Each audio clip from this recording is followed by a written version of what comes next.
പത്തരമാറ്റ serial ഇന്നത്തെ എപ്പിസോഡിലേക്ക് എല്ലാവർക്കും സ്വാഗതം.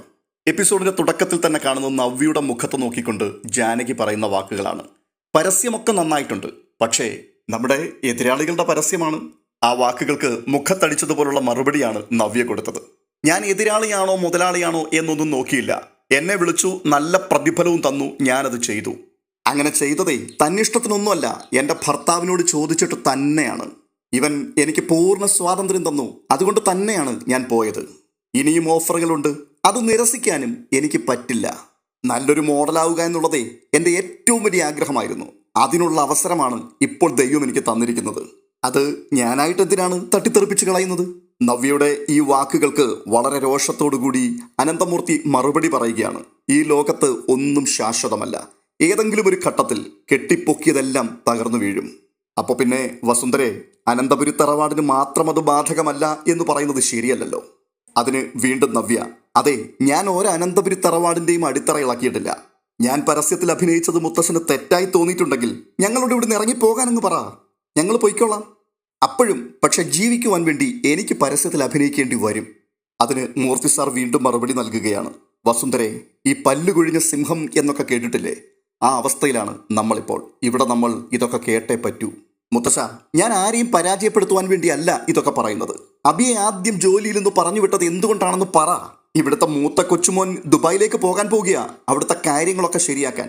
അയാളെ ശരിയല്ല, എന്നാലും ബിസിനസ്സിൽ കാലനാണ്. അതുകൊണ്ട് ചിലപ്പോൾ ശരിയാക്കുമായിരിക്കും.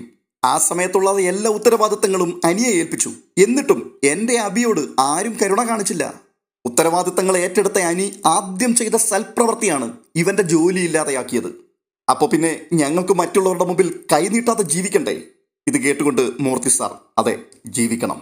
പക്ഷേ ഇവന് വേണ്ടി വാദിക്കുന്ന നീ ഏതെങ്കിലും ഒരു ദിവസം ചെയ്തതെല്ലാം തെറ്റായിപ്പോയി എന്ന് പറഞ്ഞ് മാറി നിന്ന് കരയരുത്.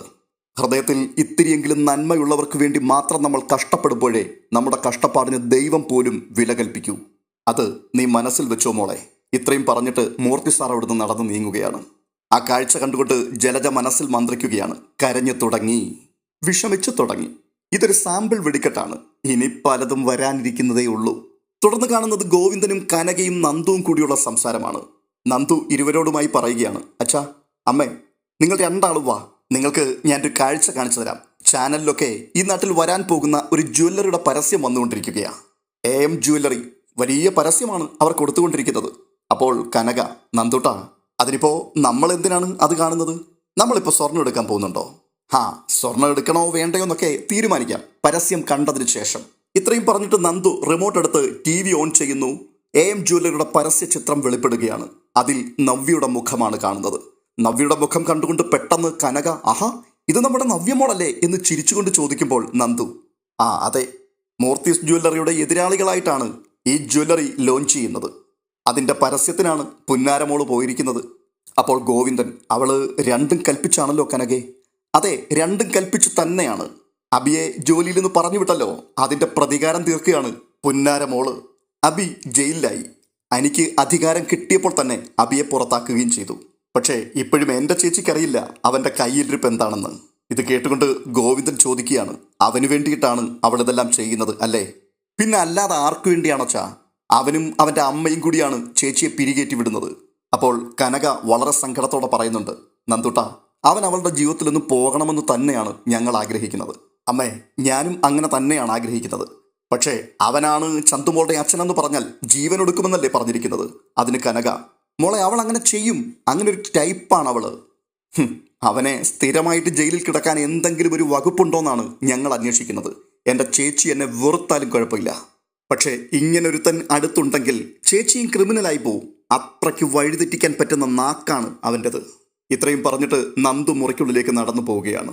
തുടർന്ന് വീണ്ടും കാണുന്ന കാഴ്ച അനന്തപുരിയിലെ തന്നെയാണ്. വസുന്ധരാമ്മയും മൂർത്തി സാറും ദേവയാനിയും കൂടിയുള്ള സംഭാഷണമാണ്. ദേവയാനി പറയുകയാണ്, ഇതൊക്കെ അവളോട് ചെയ്യാൻ പറയുന്നത് ജലജയും അബിയും തന്നെയാണ്. പക്ഷേ ഇപ്പോഴും അവർക്ക് അവളോട് ഒരാത്മാർത്ഥതയുമില്ല. തുടക്കത്തിലുണ്ടായിരുന്ന അമർഷം അതിപ്പോഴും അതേപോലെ തന്നെ നിലനിൽക്കുന്നുണ്ട്. പക്ഷേ അത് നവ്യയ്ക്ക് മനസ്സിലാകുന്നില്ലെന്ന് മാത്രം. അപ്പോൾ മൂർത്തി സാർ പറയുകയാണ്, ഒന്നും ചെയ്യാൻ പറ്റാത്തൊരവസ്ഥയാണല്ലോ മോളെ. അല്ലെങ്കിൽ അബി എന്താണെന്ന് നവ്യയുടെ മുമ്പിൽ തുറന്നു കാട്ടണം. അതിന് കനക മുൻപൊന്ന് ശ്രമിച്ചതാണല്ലോ. അപ്പോഴെല്ലാം നവ്യയുടെ പ്രതികരണം എന്തായിരുന്നുവെന്ന് നമ്മൾ മനസ്സിലാക്കിയതല്ലേ. അച്ഛാ, നവ്യയുടെ സ്വഭാവം അവളുടെ അനിയത്തിമാരുടേത് പോലെയല്ല. വെട്ടൊന്നേ മുറി രണ്ട്, അങ്ങനെയാണ് അവളുടെ പോക്ക്. അബി വഞ്ചിച്ചു എന്നറിഞ്ഞാൽ ഉറപ്പായിട്ടും അവൾ അബിയെ എന്തെങ്കിലുമൊക്കെ ചെയ്യും. അതല്ലെങ്കിൽ അവൾ ആത്മഹത്യ ചെയ്യും. അത് കേട്ടിട്ട് വല്ലാത്തൊരു ഭയപ്പാടോടുകൂടി വസുന്ധരാമ്മ പറയുന്നുണ്ട്, ഇനിയിപ്പോൾ ഇത്രയും ദിവസം അവളോടൊന്നും നമ്മൾ പറയാത്തതിൻ്റെ പേരിൽ അവൾ നമ്മളെ കുറ്റപ്പെടുത്തുകയും ചെയ്യും. അതിന് മൂർത്തി സാർ പറയുകയാണ്, അവനെ കളഞ്ഞിട്ട് നവ്യ വേറൊരു വിവാഹം ചെയ്യുവാൻ തയ്യാറായിരുന്നുവെങ്കിൽ കാര്യങ്ങൾ എളുപ്പമായിരുന്നു. അതിന് വീണ്ടും വസുന്ധരാമ്മ, എന്തിനാ വേറെ വിവാഹം കഴിക്കുന്നത്? ഒരു കുഞ്ഞുണ്ടല്ലോ, ആ കുഞ്ഞിനെയും നോക്കിക്കൊണ്ട് ഈ വീട്ടിൽ സമാധാനമായിട്ട് നിൽക്കുവാൻ തയ്യാറായിരുന്നുവെങ്കിൽ അവനെ അടിച്ച് പുറത്തു കളയാമായിരുന്നു ഇപ്പോൾ നമുക്ക്. നേരത്തെ ഈ വീട്ടിൽ ഉഗ്രവിഷമുള്ളൊരു മൂർഖൻ കയറി. അതിനേക്കാൾ എത്രയോ വിഷമുള്ളവരാണ് അബിയും അവൻ്റെ അമ്മയുമൊക്കെ. മൂർത്തി സാറിൻ്റെ ഈ പ്രതികരണത്തിന് വീണ്ടും ദേവയാനി പറയുകയാണ്, ആവന്തിക ഉടനെ വരുമെന്നാണല്ലോ പറഞ്ഞത് അയർലൻഡിൽ നിന്ന്. അവളും ഒട്ടും മോശമല്ല. അവൾ ജലജയെ കടത്തിവിട്ടും. അപ്പോൾ വസുന്ധര, എന്തായാലും കെട്ടിച്ചു വിട്ടാൽ അതോടുകൂടി അവൾ ഇവിടുന്ന് പോവുമല്ലോ. എങ്കിലും നമ്മൾ പാമ്പിന് തന്നെയാണ് പാല് കൊടുത്തത്. ആരോരുമില്ലാത്തവളെന്ന് കരുതി അത്ര സ്നേഹത്തോടെയാണ് ജലജയെ വളർത്തിയത്. നമ്മുടെ മക്കളെപ്പോലും നമ്മൾ അത്രയും സ്നേഹിച്ചിട്ടില്ല. എന്നിട്ടും അവൾ ഒരിക്കലും അത് തിരിച്ചറിഞ്ഞിട്ടില്ല. അതാണ് കഷ്ടം. അടുത്തതായി കാണുന്നത് ആദർശും നയനയും കൂടി ഓഫീസിലിരിക്കുന്ന കാഴ്ചയാണ്. നയന ആദർശിനോട് പറയുന്നുണ്ട്, അവനെ വിളിക്കുക ആദർശേട്ടാ, അവനോട് പറ ഇനി അവളെ ഇത്തരത്തിലുള്ള പ്രോഗ്രാമുകൾക്ക് വിടരുതെന്ന്. അപ്പോൾ ആദർശ്, അവനെ വിളിച്ചിട്ടൊന്നും കാര്യമില്ല. കാര്യം ഉണ്ടാവണം. നമ്മൾ പറയുന്നത് അവൻ കേട്ടേ പറ്റൂ. അവൻ കാരണമാണ് ചേച്ചി ഇപ്പോൾ ഇങ്ങനെ നടക്കുന്നത്. നമ്മളോടൊക്കെ ഇങ്ങനെ പെരുമാറുന്നത് അബിക്ക് വേണ്ടി മാത്രമാണ്. അവൻ ചെയ്യുന്ന കാര്യങ്ങൾ ഇതുവരെ ചേച്ചി അറിഞ്ഞിട്ടില്ല. അങ്ങനെയുള്ളപ്പോൾ അവൻ വേണം ചേച്ചിയുടെ പ്രവർത്തികളെ തടയാൻ. ശരി, ഞാൻ അവനെ ഒന്ന് വിളിക്കട്ടെ എന്ന് പറഞ്ഞുകൊണ്ട് ആദർശ് അബിയുടെ ഫോണിലേക്ക് കോൾ ചെയ്യുകയാണ്. അബിയുടെ ഫോണിലേക്ക് കോൾ വരുമ്പോൾ നവ്യയും അബിയും ഒരുമിച്ചുണ്ട്. നവ്യയെ കാണിച്ചു കൊടുത്തുകൊണ്ട് അബി പറയുക, ദേ അടുത്ത ആൾ വിളിക്കുന്നുണ്ട്, എൻ്റെ ഏട്ടൻ. അപ്പോൾ നവ്യ പറയുന്നു, എടുത്ത് സംസാരിക്ക്. അബി കോൾ അറ്റൻഡ് ചെയ്യുമ്പോൾ ആദർശ് പറയുകയാണ്, നീ എത്രയും പെട്ടെന്ന് ഇവിടേക്ക് വരണം. നവ്യയോടൊന്നും പറയണ്ട, എനിക്ക് നിന്നെ അത്യാവശ്യമായിട്ട് കാണണം. അത് പിന്നെ ഏട്ടാ, നീ കൂടുതലൊന്നും പറയണ്ട, പെട്ടെന്ന് ഇവിടേക്ക് വന്നേ പറ്റൂ, എനിക്ക് നിന്നെ കാണണം. ശരി ഏട്ടാ. ഫോൺ കട്ട് ചെയ്തതിന് ശേഷം അബി നവ്യയോട് പറയുകയാണ്, അയാൾക്ക് എന്നെ ഉടനെ കാണണമെന്നാണ് പറയുന്നത്. അയാൾ വിളിക്കുമ്പോൾ നീ അങ്ങോട്ട് ഓടിപ്പോകേണ്ട കാര്യം എന്താണ്? എന്നാലും അങ്ങനെ അല്ലല്ലോടി. ഒരുപക്ഷെ നീ പരസ്യത്തിൽ അഭിനയിക്കാൻ പോയതുകൊണ്ട് എനിക്ക് ജോലി തിരിച്ചു തരാം എന്നായിരിക്കും ചിലപ്പോൾ പറയാൻ പോകുന്നത്. എനിക്ക് ജോലിയില്ലാത്തത് കൊണ്ടല്ലേ നിനക്കങ്ങനെ പോകേണ്ടി വന്നത്. ജോലി തിരിച്ചു തരാമെന്ന് പറഞ്ഞാലും ഇനി ആ ജോലി നിനക്ക് വേണ്ട. അല്ല, അങ്ങനെയൊക്കെ പറയണോ? എടാ, മനുഷ്യനാണെങ്കിലേ കുറച്ചൊക്കെ ആത്മാഭിമാനം വേണം. അത് വ്രണപ്പെട്ട് കഴിഞ്ഞാൽ പിന്നെ നമ്മൾ ഒരിടത്തും കോംപ്രമൈസ് ചെയ്യരുത്. എടി, എനിക്കറിയാമായിരുന്നു ഇങ്ങനെയൊക്കെ സംഭവിക്കുകയുള്ളൂ എന്ന്. ഇപ്പോൾ അവൻ കരുതുന്നുണ്ടായിരിക്കും എൻ്റെ ജോലി കളഞ്ഞത് ശരിയായില്ല എന്ന്. നിന്റെ ജോലി കളഞ്ഞത് ഈ വീട്ടിലെ ഇളയ സന്തതിയല്ലേ. അവനും നന്ദുവും തമ്മിലുള്ള ബന്ധത്തിനെ ഏറ്റവും അധികം എതിർക്കുന്നത് ഇപ്പോൾ ഞാനാണ്. അതിൻ്റെ ദേഷ്യം അവനുണ്ട്. അതാണ് ഇപ്പോൾ അവൻ നിന്നോട് തീർക്കുന്നത്. നീ പറഞ്ഞത് ശരിയാണ്. അനിയും നന്ദുവും തമ്മിൽ ഇപ്പോൾ പുറത്തു വെച്ച് പല ആവർത്തി കാണുന്നുണ്ട്. അതിന് സാക്ഷിയാണ് ഞാൻ. അതൊക്കെ നിന്നോട് വന്ന് ഞാൻ പറയും എന്ന് കരുതിയിട്ടായിരിക്കും അവൾ എന്നെ പൊളിച്ചടുക്കിയത്. അത് കേട്ടിട്ട് നവ്യ, അങ്ങനെയാണെങ്കിൽ നമ്മൾ അവനെയും അവൻ സ്നേഹിക്കുന്നവളെയും പൊളിച്ചടുക്കണം. നവ്യയെ ആദർശ് വിളിച്ച സ്ഥിതിക്ക് ഞാൻ അങ്ങോട്ടൊന്ന് പോകട്ടെ. എന്താണ് പറയുന്നതെന്ന് നമുക്കൊന്നറിയാമല്ലോ. എന്താണെന്ന് പറഞ്ഞാൽ പോലും നീ നിന്റെ നയം വ്യക്തമാക്കണം. ഒരു ഭീഷണിക്കും വഴങ്ങരുത്. അല്ലെങ്കിൽ തന്നെ നിന്നെ ഇനി എന്ത് ഭീഷണിപ്പെടുത്താനാ? നിന്റെ എല്ലാ നിലയും വിലയും കളഞ്ഞില്ലേ നിന്റെ ഏട്ടനെന്ന് പറയുന്നവൻ. നവ്യയെ, അവൻ എന്നോട് നിന്നെ വിലക്കണമെന്ന് പറഞ്ഞാൽ ഞാൻ വിലക്കും. പക്ഷെ നീ കേൾക്കില്ല. അങ്ങനെ വേണം നമ്മൾ തമ്മിൽ മുൻപോട്ട് പോകാൻ. നീ എന്തിനാണ് എന്നെ വിലക്കുന്നത്? അയ്യോ നവ്യ, അതൊക്കെ ഒരു അഭിനയമല്ലേ. അവര് നന്നായിട്ട് അഭിനയിക്കുകയല്ലേ. അപ്പോൾ നമുക്കും അഭിനയിച്ച് തന്നെ മുൻപോട്ട് പോകാം. എന്തിനാ നമ്മളായിട്ട് കുറയ്ക്കുന്നത്? എന്താന്ന് വെച്ചാൽ ചെയ്തു. പക്ഷേ ഇനി ആരെല്ലാം എന്തെല്ലാം പറഞ്ഞാലും, ദൈവം തമ്പുരാൻ നേരിട്ട് വന്നു പറഞ്ഞാലും ഞാൻ എൻ്റെ ഇഷ്ടത്തിനെ മുൻപോട്ട് പോകൂ. എനിക്ക് വേണ്ടി പരസ്യ കമ്പനികൾ വാതിൽ തുറന്നു വരുമ്പോൾ അത് വേണ്ടെന്ന് പറഞ്ഞ് ഇനി എനിക്കിങ്ങനെ കഥ കടച്ച് ഈ പെരയ്ക്കകത്തിരിക്കാൻ പറ്റില്ല. നവ്യേ, നിന്റെ ഈ ഉറച്ച നിലപാടാണ് എൻ്റെ ബലം. എന്തായാലും ഞാനൊന്ന് പോയിട്ട് വരാം. ഇത് പറഞ്ഞ് അബി ആദർശിൻ്റെ അരികിലേക്ക് പോവുകയാണ്. അടുത്തതായി കാണുന്ന കാഴ്ച, ആദർശിൻ്റെ ഓഫീസിലേക്ക് അബി കയറി ചെല്ലുന്നു. ഈ സമയത്ത് അബിയെ കണ്ടുകൊണ്ട് കോപപരവേശനായി ചാടി എഴുന്നേറ്റ് അബിയുടെ കോളർ കുത്തിപ്പിടിച്ചുകൊണ്ട് ആദർശ് ചോദിക്കുകയാണ്, എടാ, നീ നമ്മുടെ അഭിമാനം കളയുവാൻ വേണ്ടി നീ നിന്റെ ഭാര്യയെ നമ്മുടെ എതിരാളികളുടെ പരസ്യത്തിൽ അഭിനയിക്കാൻ വിട്ടു അല്ലേ? ഏട്ടാ, ഞാൻ നിരപരാധിയാണ്. അത് കേട്ടുകൊണ്ട് നയന പറയുകയാണ്, അതെ, നീ നിരപരാധിയാണ്. നീ അറിയാതെയാണ് നവ്യേച്ചി ഈ പണികളൊക്കെ കാണിക്കുന്നത്. അതൊക്കെ ഞങ്ങൾ അങ്ങ് വിശ്വസിച്ചു. പക്ഷെ ഒരു കാര്യം നീ മനസ്സിലാക്കിക്കൂ, നടന്ന സംഭവങ്ങളൊക്കെ ഞങ്ങൾ വിളിച്ചു പറഞ്ഞാൽ അപ്പോൾ തീരും നിന്റെ ഈ പണികളൊക്കെ. പിന്നെ നിന്റെ മുഖത്തേക്ക് കാറി തുപ്പുന്നതും നിന്നെ വെട്ടിക്കൊല്ലാൻ വരുന്നതും നവ്യേച്ചിയായിരിക്കും. ഇപ്പോൾ പരസ്യത്തിന് വേണ്ടി ഇറങ്ങിത്തിരിച്ച് ഞങ്ങളെയൊക്കെ നാണം കെടുത്തിയിരിക്കുകയാണ് നവ്യേച്ചി. അപ്പോൾ അഭി പറയുകയാണ്, എൻ്റെ ഏട്ടാ, എൻ്റെ ജോലി പോയതോടെ അവൾ ആകെ സമനില തെറ്റിയിരിക്കുകയാണ്. അതിനുശേഷം എന്നോട് പോലും പറയാതെയാണ് അവൾ ഇതൊക്കെ ചെയ്തിരിക്കുന്നത്. അപ്പോൾ വീണ്ടും നയന, നീ അറിയാതെ നവ്യേച്ചിയുടെ ജീവിതത്തിൽ ഒന്നും സംഭവിക്കില്ല. ഏട്ടത്തി, ഞാൻ ഇനി എന്തു പറഞ്ഞാണ് നിങ്ങളെ വിശ്വസിപ്പിക്കേണ്ടത്? അപ്പോൾ ആദർശ്, നീ വിശ്വസിപ്പിക്കണ്ട, പക്ഷേ ഇനിയും ഇങ്ങനെ കുടുംബത്തെ കരിവാരി തേക്കാൻ അവളെ അനുവദിക്കരുത്. ഏട്ടാ, ഞാൻ പറഞ്ഞു നോക്കാം, പക്ഷേ ഇനി മറ്റുള്ളവരുടെ ചെലവിൽ ജീവിക്കണ്ട എന്നുള്ള ഉറച്ച തീരുമാനത്തിലാണ് നവ്യ ഇപ്പോൾ. അത് കേട്ടുകൊണ്ട് നയന പറയുകയാണ്, മറ്റുള്ളവരുടെ ചിലവിൽ മാത്രം ജീവിക്കുവാൻ ആഗ്രഹിക്കുന്നവനാണ് നീ. അതുകൊണ്ടാണ് വളഞ്ഞ വഴികൾ മാത്രം നീ സ്വീകരിക്കുന്നത്.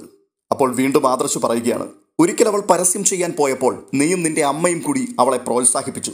അത് മറ്റൊന്നിനു വേണ്ടിയായിരുന്നില്ല, നിന്റെ ജീവിതത്തിൽ നിന്നും അവളെ പുറത്താക്കാൻ വേണ്ടിയായിരുന്നു. കാരണം അന്ന് നിനക്കും നിന്റെ അമ്മയ്ക്കും ഇഷ്ടമില്ലാത്ത ഭാര്യയായിരുന്നു നവ്യ. എന്നാൽ ഇന്നും അങ്ങനെ തന്നെയാണ് കാര്യങ്ങൾ. പക്ഷേ അവൾക്കത് അറിയില്ല.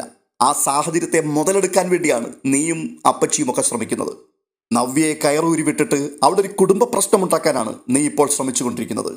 അപ്പോൾ നയന പറയുകയാണ്, അങ്ങനെ താളം തെറ്റിക്കുമ്പോൾ നീയും നിന്റെ അമ്മയും ഓർത്തോണം, ഞങ്ങളുടെ കാരുണ്യത്തിന് കീഴിലാണ് നിന്റെ ജീവിതം. അപ്പച്ചി പോലും അറിഞ്ഞിട്ടില്ല മകന്റെ വീരകൃത്യങ്ങൾ. അപ്പോൾ വീണ്ടും ആദർശ് പറയുകയാണ്, അതെ, കാര്യങ്ങളൊക്കെ കൈവിട്ടു പോയാൽ ഞങ്ങൾ രണ്ടും കൽപ്പിച്ച അവസാനം ഒരു തീരുമാനം അങ്ങെടുക്കും. അത് നിനക്കൊരിക്കലും നന്മയ്ക്കായിരിക്കില്ല. നവ്യയുടെയും നവ്യയുടെ കുഞ്ഞിൻ്റെയും ഭാവി ഓർത്തിട്ട് മാത്രമാണ് ഞങ്ങളത് ചെയ്യാതിരിക്കുന്നത്. പക്ഷേ ഞാനും ഇവളും മാത്രമല്ല വീട്ടിനകത്തുള്ളത്. വീട്ടിൽ കുടുംബത്തെ സ്നേഹിക്കുന്ന ഒരുപാട് ആൾക്കാരുണ്ട്. അവരൊക്കെ സഹി കെട്ടിട്ട് നടന്നതൊക്കെ വിളിച്ചു പറഞ്ഞാൽ നിനക്ക് പിന്നെ നവ്യ എന്ന് പറയുന്നൊരു ഭാര്യ ഉണ്ടാവില്ല. നീ നമ്മുടെ തറവാട്ടിൽ പോലും ഉണ്ടാവില്ല. അപ്പോൾ നവ്യ ചോദിക്കുന്നുണ്ട്, ഇപ്പോൾ തന്നെ സംഭവിച്ചതെല്ലാം നിനക്കറിയാലോ. എന്തുകൊണ്ടാണ് അനി നിന്നെ ജോലിയിൽ നിന്ന് പിരിച്ചുവിട്ടത്? നിന്റെ ഭാഗത്തെ തെറ്റുകൾ കൃത്യമായി മനസ്സിലാക്കിയത് കൊണ്ടാ.